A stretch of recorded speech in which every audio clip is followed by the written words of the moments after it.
Well, Maryland schools will mark the beginning of the new year after Labor Day, starting in 2017. Good evening. This is CTV News. I'm Patricia Vallone. And I'm Denise Douglas. We'll have that story in a moment. But first, the trial of Osman Cisse continues. He is charged with multiple offenses, including murder and first-degree child abuse, resulting in death after his girlfriend's 23-month-old son died while in his custody. CTV's Sonia Srivastava has more from Upper Marlboro. That's right, day 2 of this trial, and today we heard from 29-year-old Osman Cisse, and he shared his account of what happened that day, and it's very different from what we've heard so far. An innocent life lost. Ahmad Jaloa was just few weeks shy of his second birthday when he died on August 1st, 2015.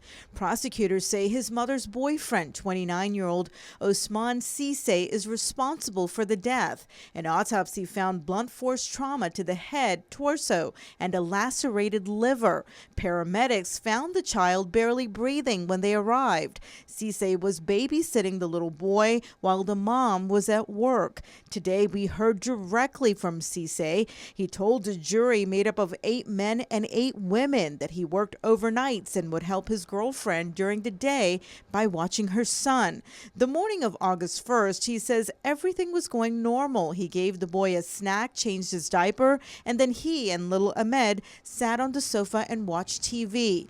Cisse says that's when he fell asleep on the couch and was awakened by a loud noise. He then found Ahmed in the bedroom laying on his side with vomit all over his face. He says the little boy was shaking, almost like having a seizure. Cisse told the judge he tried frantically to help the little boy, but it was clear something was wrong. And when asked if he ever hit the boy with a fist, he said no. He also mentioned that the mother frequently gave the child Benadryl just so he would go to sleep, and also kept a hookah in their bedroom, which she would smoke along with Cisse and sometimes even the little boy.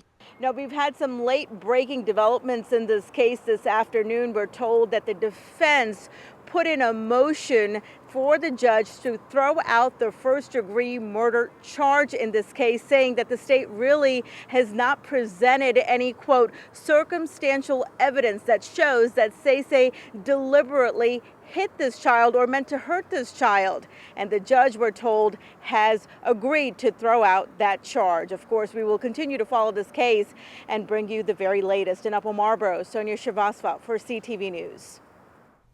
Thank you for that report, Sonia. Since 2014, close to a dozen children under the age of 3 have died in domestic-related incidents in Prince George's County.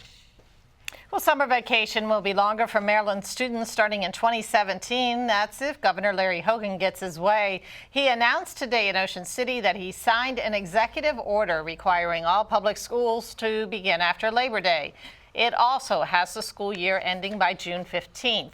Schools that wish to begin before the end of the summer holiday must apply for a waiver with the State Department of Education.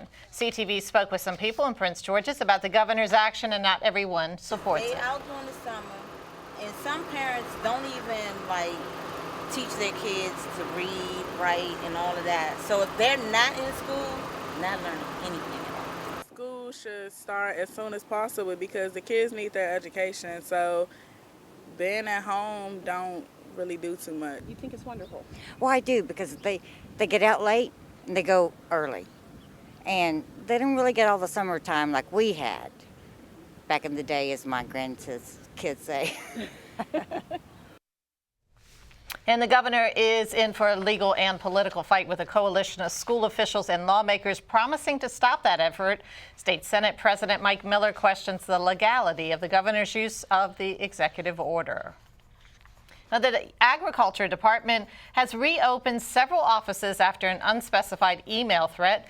The locations in Maryland, Colorado, North Carolina, and Kearneysville, West Virginia, will be back in service with additional security enhancements. The department had received several anonymous messages late Monday that raised safety concerns, according to a spokesman.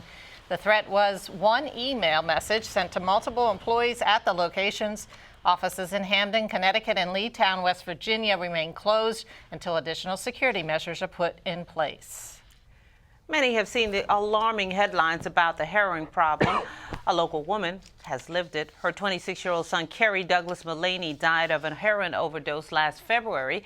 Now she's making it her mission to warn others about the dangers of the drug. For the second year in a row, Sarah Cooper has set up a table at the Greenbelt Police Department with information on intervention, treatment, and the dangers of the drug. She hopes it will make a difference. I'll always be heartbroken. My son and I were very close. So it's somewhat gratifying if I thought that perhaps that awareness might save one life. Yes, that is somewhat gratifying. So I've had trauma therapy and I continue to get support from other groups as well. And however, I miss my son each and every day, and I would never want to have another family experience what we have.